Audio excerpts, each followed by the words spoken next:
Hi, I'm Lauren Helfer.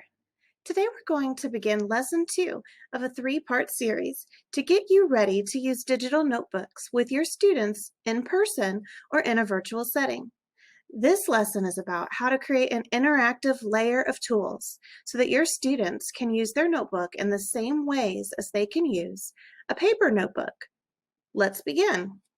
So here we are back in our notebook where we have already added background images to be the base of our notebook. These images are not editable by our students, but we want them to be able to add notes.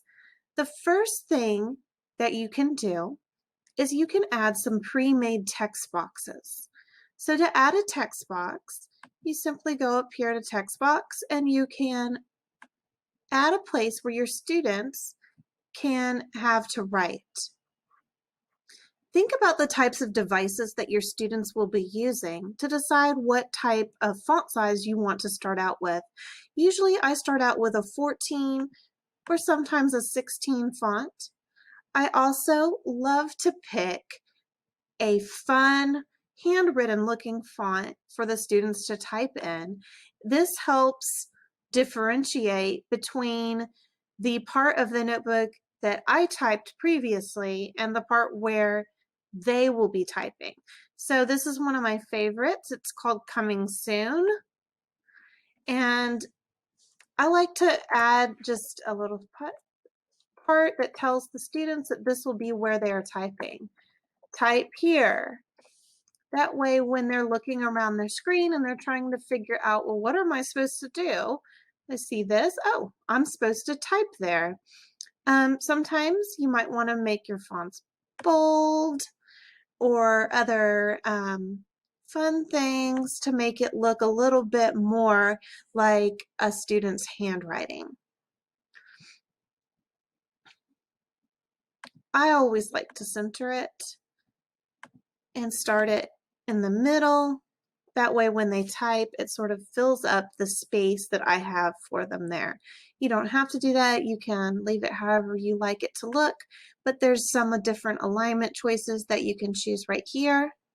So the first way to really do this is to have them add some text boxes for your students to use. Here, I'm going to want them to type as well. So I'm going to go in and I'm going to add a text box for them to show some of their work.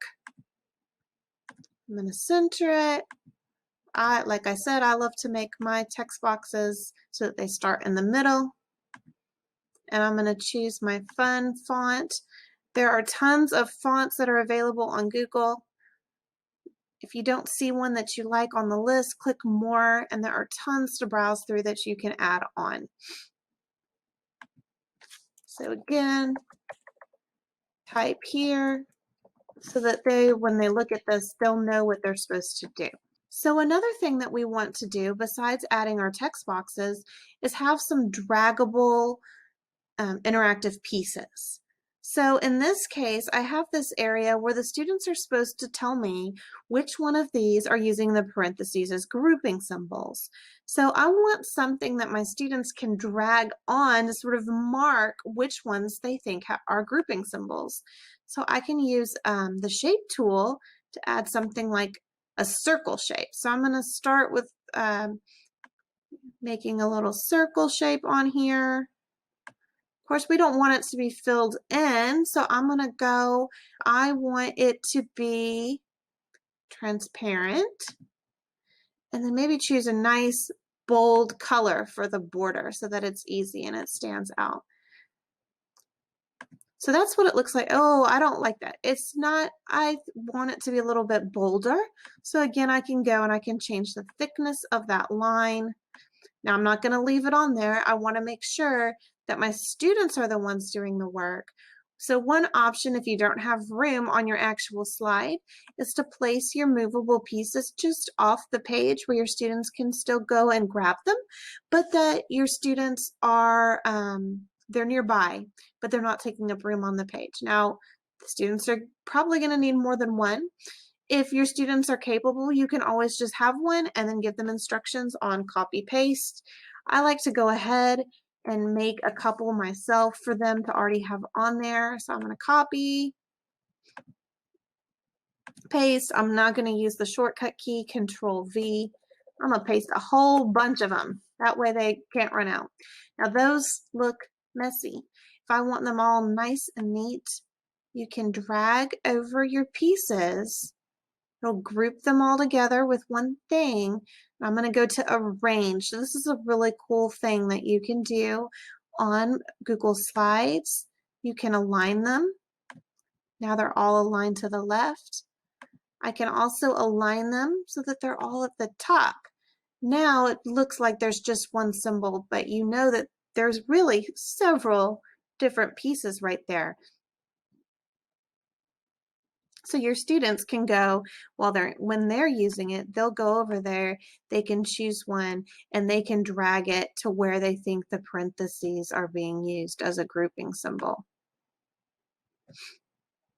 Down here, I want to think about, they're going to be simplifying. Well, what will they need to be able to show their work? Well, I think it would be great. I'm going to copy this text box. That's way too big. I'm going to make it a little bit smaller. Oh, made it so I tried to stretch it and I went off the screen. So I'm going to add right here a little text box for them to show their work. They can actually type here. So like what the student might be doing here is they would type in 17 minus 15, and then on the next line they would type in 2, and then that way they could show their work. So then so we don't want the work already there for them. So instead, I'm just going to put there the word type. I'm going to copy and paste using my keyboard shortcuts. On a PC, it's Control C, Control V. On a Mac, it's Command C, Command V. And I'm just going to get those ready for my students to use when they are filling out their notebooks. So those places are already there for them. They're not having to go in and make them themselves. Just gives them less excuses to not understand their work, which we know sometimes students, especially right now, school is confusing for them, and they don't need anything making it more confusing. So I'm going to go ahead, add these little typing boxes for them to show their work. So that way when they get in here, make this one a little bit bigger. This is a long problem, that they'll already have a place to sort of start showing their work. On this page, we can add some other fun digital tools. This page has a word problem on it. I know one of the strategies that we like to do with our students when we're answering word problems is we like to have them be able to highlight things. Well, at first it seems like this, since it's not actually text, it would be very hard for them to highlight. But one of the things I love to do is make highlighter strips. So I start by making just a little rectangle. I'm going to bring it over here so I can see how big I need to make it good size for highlighting. So that looks kind of good. But right now it's covering up our text. So what we're going to do is we do not want it to have a border.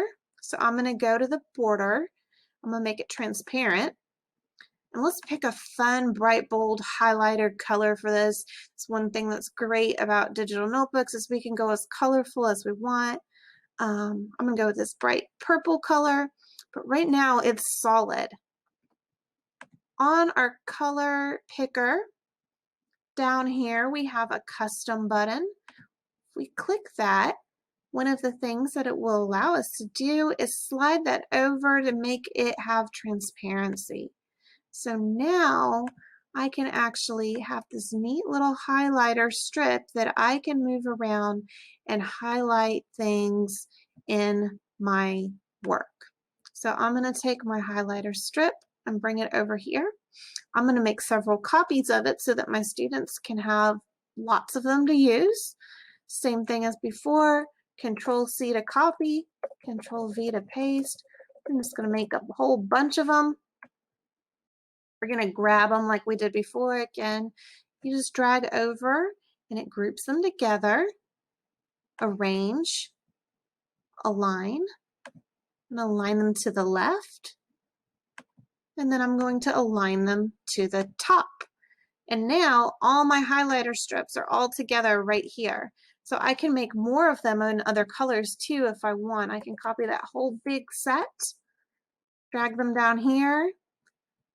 Let's pick a new color. Let's make some bright red ones. Since the other one was already transparent, look what we've got. Oh no, these aren't transparent yet. Let's make them transparent. Let's highlight them. Let's see if we remember how to do that from before. Fill color, custom, and then drag up the transparency. They look like they're not transparent. Let's just take one of the highlighter strips, bring it over. You'll notice that now they can highlight their text. So you can make highlighter strips in lots of different colors. This is especially good if you're doing a language arts or social studies lesson where you have a lot of text and you want your students to be able to show strategies like they would on a paper-based notebook. This is also really great. You can use these highlighter strips if students are shading something.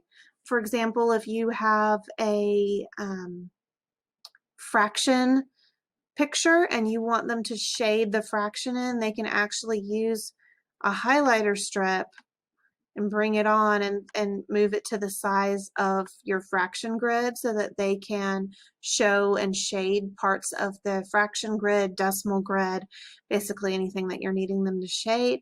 The other thing that's fun with the highlighter strips is that when you are using two of them and they're transparent, the place where they overlap actually gets a little bit of a different color, which is great for when you're doing things where you need to sort of double shade and then the part that is the third color is a different response. Another type of tool you may want to add on as a digital piece are things that your students can move around. Such as for math, you might want them to be able to add on different digital manipulatives. So, for example, one of my favorites are pattern blocks. So you could get some clip art of pattern blocks or even make your own using the shapes that are available so that they can arrange those on the page. You can add another really fun site that I love to use. Let me show it to you right here. It's random.org. They have virtual dice rollers, virtual random number pickers. So, for example, if I have an activity where my students need to roll some dice, I can say I want them to be able to roll 4 dice, and it gives them a random dice roll. So you can actually take your URL for this, and if your students need to roll dice to get some numbers in their work, you can add that link on there for them to be able to go and click. So this, let's get it clickable, and you'll notice that it will come up with a way for your students to go and actually just go straight to that website and get that random roll. So one thing we can do, see, we got a new random roll when we went. If you want it to look a little prettier, go here to edit, and you can make it say something different, like random dice. And then you can have that on the screen for your students to be able to go roll dice or pick random numbers, since it's more likely that they won't have actual physical dice with them at home.